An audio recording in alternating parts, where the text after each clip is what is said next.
Hey friends, we'll be back into this new video tutorial. In this video, I'm going to take it very fast and quick and short. Now, we're going to be looking into coming up soon with our Flask MySQL video. So you guys, if you know I've already shown you what to download, check on my previous video on where I did this installation with you. If possible, if it's your first time to watch a video, go and watch my videos on how to start up using Flask with Python. Now this video I'm going to be showing you guys how to use MySQL with Flask. Now to save the story short, make sure you have XAMPP running, make sure you have Apache running, and make sure you have your MySQL running. The main point is MySQL. I already showed you guys what to download, so in this video I'm going to just make sure we go to the point. So previously, if you guys remember, we had previous stuffs, our application running, and if you check, this happened to launch for us this work. Now we're going to create up a customized simple application that's going to be running for us as expected. So I'm going to just do that. It goes one story back, and that's it. So if you go back outside by one step, we can create a folder here, around here. I'm going to just say MySQL, I think it should be Flask MySQL, like so. So inside there, I'm going to just create that folder, select that, go. So if you check, I'm going to just create my simple app here. That's going to be the app of our application. So the first video I'm going to be showing right now is how to connect your Flask application. Yeah, so that's it, connecting a Flask application to a MySQL database. So how do you do that? The first thing you need to know around the moment from previous video, just say start from, if possible, start from Flask, because remember Flask will be there. From Flask, import Flask. That should be good. The next thing should be render templates. Remember, we're going to be rendering templates. Another thing is going to be request. It's always good practice to do that. It's also good practice to have URL for, and if possible, yeah, I will say that's for now. URL for meaning after someone submitting, this one is going to be requesting from the form. This is dealing up with HTML template, and this is requesting from the Flask. Which, if possible, you can always create something called templates here. You can also create something called static, which is going to be static for CSS. Now that's good. So the next thing I'm going to do at the moment here is from, I'm going to just simply say from Flask.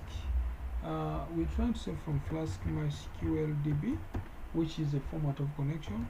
Import for me something called MySQL. So that definitely gives me a chance to have MySQL around my application. The next thing is to point to the Flask, which is going to be from Flask that, and then here I'm going to just patch the magic of the name, which is going to be the name of our application, of the Flask application. The next thing is the configuration of the Flask. Get a configuration. Yeah, so how do they do that? To do that, you need to just pass in the app of your application, which is going to be to config it. So we're going to be passing up the configuration. So you can always say maybe MySQL underscore maybe host to be the host name, and this time around you can always give the host name. In our case it's called localhost. If you don't want to call it localhost, you can pass it as you have said localhost. If you don't want to pass it as localhost, you can pass it as something like maybe 127.0.0.1 if you don't want to pass as localhost. This will still work out for you, but why do you waste your time? Just pass the same thing throughout. With a Flask, you don't have to worry. You can put the same column, or you can ignore. The next thing, still we're doing the configuration, and this time around we are talking to MySQL, and this time around we are looking to the user. And don't forget, I'm using localhost, so that implies the user is going to be root of my application. The next we're still on configuration, and this time around we're going to be looking onto the MySQL password, which is the password of the user. So the password, and don't forget, whenever you're using up MySQL, there is no password reserved. Get?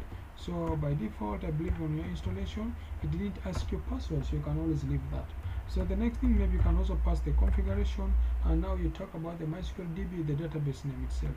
so MySQL DB, so be the database name, whereby in my case let's create one. So let me just check here very fast. I'm going to my PHP to save the time, or saving time. I have very many databases. I believe you guys should be knowing how to create one. So I just check if I have one for Flask. You're good. I have one Flask database here. I think I should have one. Students, let me check this. How many record do I have? Yeah, this is good. This can work for us. So, but you guys know how to create one. If you guys don't know how to create one, I think you should watch my MySQL videos. I have very many videos here which you guys should look onto. So don't be mean with yourself, as you know, and then you miss up stuff. So I have very many MySQL. If you check, and I have over very many videos.